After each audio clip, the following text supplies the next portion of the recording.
Le chanteur Henri Tachant s'est éteint ce dimanche 16 juillet à l'âge de 83 ans. Il était connu pour avoir été une figure engagée des années 60. Décidément, ce dimanche 16 juillet 2023 n'aura pas été une bonne journée pour de nombreuses personnes.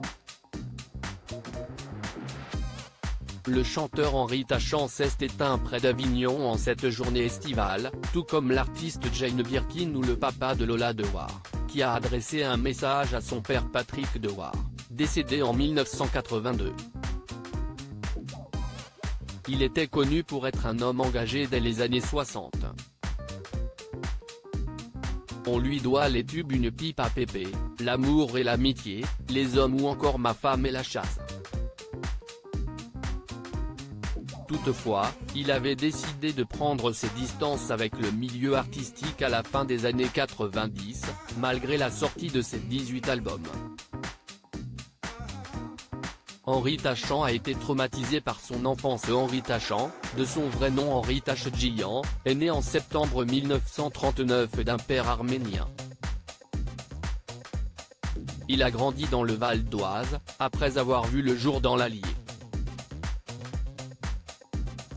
Son enfance n'a pas été facile pour lui, marquée par des années dans un pensionnat catholique. Si bien qu'il s'est servi de cette expérience traumatisante pour écrire ses chansons, et notamment J'ai pas vécu.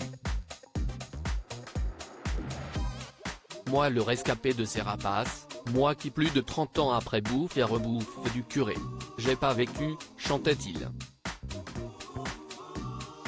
Finalement, après une brève carrière en tant que serveur, il s'envole pour le Québec où il récite des poèmes dans des cabarets. Mais ce qu'il voulait vraiment faire, c'est chanter. Ainsi, il parvient à signer son premier album en France en 1965. Jacques Brel, Le lion est lâché. Écoutez le rugir. Celui-là rugit fort et rugira longtemps. La même année, il obtient le Grand Prix de l'Académie du disque Charles Cros.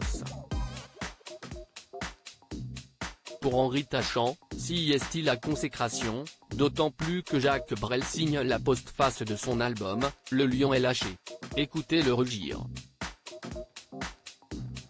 Celui-là rugit fort et rugira longtemps, a-t-il rédigé. Une phrase qu'il aura suivi toute sa vie.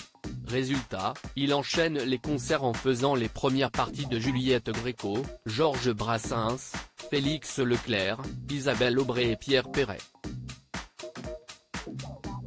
Mais malgré le succès, les médias ont peu parlé de lui, si bien qu'il a poussé un coup de gueule dans les colonnes du Monde en 2002. J'ai commencé sous De Gaulle, continué sous Pompidou, perduré sous Giscard, et sous Mitterrand j'ai été ignoré.